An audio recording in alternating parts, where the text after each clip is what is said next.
करना, त्यागी व्रती सन्यासी बनना।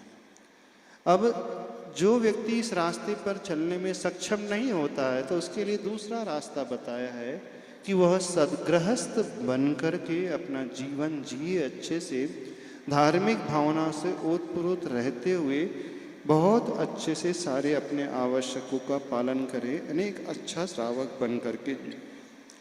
अब दुनिया में दोनों ही प्रकार के लोग हमेशा से मिलते आए हैं, ये पंचम काल की घटना ऐसा नहीं। जिस समय रावण था उसी समय उसी काल में राम भी थे, जिस समय कौरव थे उसी समय पांडव भी थे, जिस समय पार्शनाथ थे उसी समय कमटका जीव भी था, जिस समय पुण्य होता है धर्म होता है उसी समय पाप भी होता है और अधर्म भी होता है। संसार में जहाँ बुरे लोग मिलते हैं, कटु स्वभाव वाले मिलते हैं, तो उसी जगह उसी समय अच्छे लोग और अच्छे स्वभाव वाले लोग भी मिलते हैं। अब ये हमारी दृष्टि का फेर है, हम क्यों अपने जीवन का निर्णय उन निचले स्तर पे रहने वाले जीवों को देख कर के लेते हैं। हम क्यों नहीं अच्छे लोगों को अपने जीवन में देखने की कोशिश करें, उन्हें रोल मॉडल बनाएं और उनसे प्रेरणा लेकर के आगे बढ़ें। अब दो व्यक्तियों में यदि नहीं पट रही है, हो सकता है आपके घर की स्थिति है, माता पिता में नहीं पट रही है, तो क्या ये गारंटी कि आपके भी जीवन में ऐसी घटित होगा? ऐसा तो नहीं होता है। यदि यह सोच करके आप वैराग्य से भर रहे हैं तो बहुत अच्छी बात है। अब आपने ठान लिया कि मुझे घर ही नहीं बसाना है तो बहुत अच्छी बात है, लेकिन आप संयम भी नहीं लेना चाहते और घर में भी रहना चाहते हैं, विषयों का भी भोग करना चाहते हैं, एंजॉयमेंट भी करना चाहते हैं, लेकिन आपका एक फियर डर है, हम रिस्पॉन्सिबिलिटी नहीं लेना चाहते, किसी जिम्मेदारी को नहीं ग्रहण करना चाहते। हम तो स्वतंत्र होकर, जैसे आप स्वतंत्रता का नाम देना चाह रहे हो, आज की पीढ़ी वो स्वतंत्र नहीं स्वच्छंदता का नाम देती है। फिर वो नए नए संबंधों की बात करती है, फिर लिव इन रिलेशनशिप की बात करती है, फिर सिचुएशनशिप की वो बात करने लगती है। फिर हम क्यों किसी के बंधन को स्वीकारें? जब तक मन मिलेगा हम अपने फ्रेंड्स के साथ रहेंगे और जब मन नहीं मिलेगा तो हम अपनी नई दुनिया में नए फ्रेंड के साथ हो जाएंगे। ये तो एक प्रकार से बहुत बड़ी कायरता है और विषय लंपटता है। तो समझिए इस बात को, आप कठिन परिस्थिति में रहते हुए भी समाधान खोजने की कोशिश करें। एक छोटी सी घटना बता देते हैं। एक व्यक्ति था, बड़ा शराबी था, उसके दो पुत्र थे। जो उस पिता था एक नंबर का शराबी था। अब उस पिता को देख करके एक पुत्र ने अपने जीवन में ये संकल्प ले लिया कि मेरे पिता की गत हमेशा बड़ी दुर्गति रहती थी, इस कारण मैं जीवन में कभी शराब नहीं पीऊँगा और बहुत अच्छा आचरण करूँगा। अपने पिता को देख करके उसने संकल्प लिया और दूसरे पुत्र ने अपने पिता को देख करके वही आदत अपना ली कि जैसे पिता शराब पीते थे वो भी शराब पीने लगा। तो ये कुल मिलाकर के हमारी दृष्टि होती है, हमारा ही नज़रिया होता है, हम उस सिचुएशन को किस एंगल से देखते हैं। आप गुणग्राही दृष्टि रखें, अच्छे एंगल से देखिए, तो खराब परिस्थिति से भी हम बहुत कुछ अच्छा सीख सकते हैं। आप ये शिक्षा ले लें कि जो गलती आपके पेरेंट्स कर रहे हैं मैं वैसी गलती नहीं करूँगा। जैसा उनका आपस का कटु स्वभाव है, जैसे वो बहुत ईगोइस्टिक है, वो सामंजस्य नहीं बैठाते हैं, किसी के लिए किसी की सुनते नहीं हैं, झुकने को तैयार नहीं होते हैं, तो आप उनसे शिक्षा ले लें कि जब हमारे संबंध की बात आएगी तो हम एक दूसरे की केयर करेंगे, झुकने के लिए भी तैयार रहेंगे और बहुत अच्छे से वात्सल्यपूर्वक लेने रहेंगे। यह भी तो शिक्षा ग्रहण की जा सकती कि नहीं? तो हम गुणग्राही दृष्टि रखें और अच्छा का किसी भी परिस्थिति को देख करके अच्छा सोचना सीखें और अच्छा कार्य करना सीखें।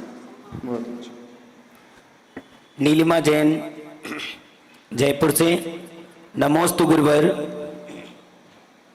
बहुत से लोग कहते हैं कि हमें अपने जीवन का नायक खुद बनना है, लेकिन जब कोई गलत निर्णय हो जाता है तो वे दोष दूसरों पर डाल देते हैं, कभी माता पिता पर, कभी परिस्थितियों पर, कभी अपने साथियों पर।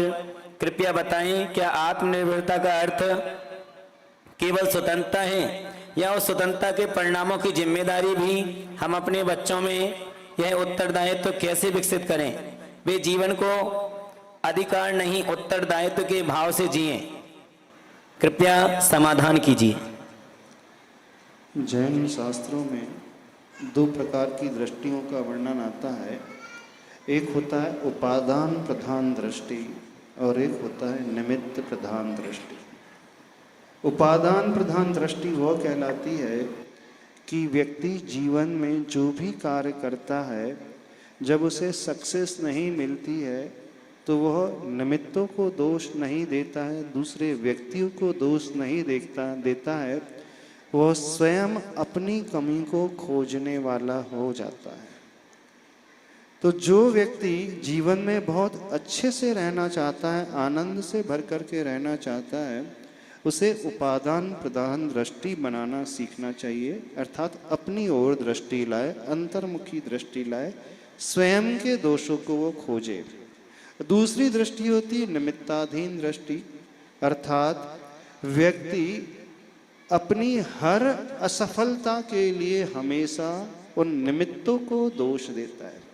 और ऐसे व्यक्तियों की एक विशेषता होती है कि वो हर सफलता के लिए क्रेडिट स्वयं ले लेते हैं, श्रेय वो स्वयं ले लेते हैं। और जब भी कहीं फेलियर होता है, जब भी कोई कार्य बिगड़ता है, तो वो दूसरे निमित्तों पर थोप देते, उसकी गलती से काम बिगड़ा, मैं तो बहुत अच्छे से कर रहा हूँ। नहीं, जीवन को कैसा बनाना सीखें। यदि हम अच्छा रहना चाहते हैं, अच्छा बनना चाहते हैं, तो जब भी हमें सक्सेस मिले तो हम क्रेडिट अपने से बड़ों को, दूसरों को देना सीखें। और जब जीवन में हमें फेलियर मिले तो हम ब्लेम परिस्थिति को ना दे करके, दूसरे व्यक्तियों को ना दे करके स्वयं को देना सीखें। अर्थात हम में ही कुछ ना कुछ कमी होगी, तभी तो हम इस कार्य को सफलतापूर्वक नहीं कर पाए।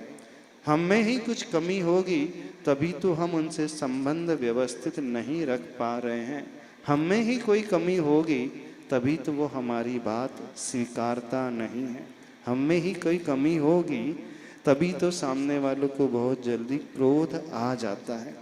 जो व्यक्ति इस उपादान प्रधान दृष्टि को बना लेता है, वह व्यक्ति हर परिस्थिति में बहुत बैलेंस बना करके, सामंजस्य बना करके चलने वाला होता है। और जो व्यक्ति निमित्ताधीन दृष्टि रखता है, तो ऐसा व्यक्ति हमेशा शिकायतों से ही भरा हुआ रहता है। आपको जीवन में कई लोग ऐसे मिल जाएंगे, वे हमेशा दूसरों की शिकायत के अलावा कुछ नहीं करते। और जब भी हमें कोई ऐसा व्यक्ति मिले कि वो शिकायत कर रहा है, तो समझना ऐसा व्यक्ति अपने आप में फेलियर व्यक्ति ही होता है। बिल्कुल असफल व्यक्ति ही दूसरों की हमेशा शिकायत करता है, और सफल व्यक्ति कभी किसी की शिकायत नहीं करता है, वह अपनी कमी को खोजने वाला होता है। तो अपने व्यवहार को उपादान प्रधान दृष्टि बनाने की ओर लाना सीखे, उससे आपका जीवन बड़ा सुंदर बन जाएगा।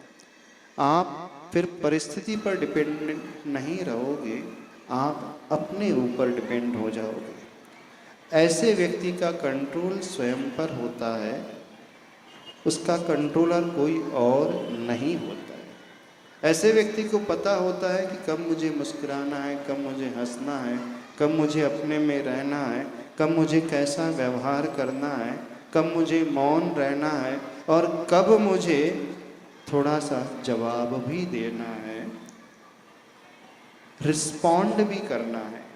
रिएक्ट नहीं करता वो व्यक्ति, रिस्पॉन्ड करता है। जब रिस्पॉन्ड किया जाता है तो वहाँ बैलेंस होता है, और जहाँ रिएक्ट होता है, व्यक्ति रिएक्शन में आ जाता है, तो उसका स्वभाव, उसके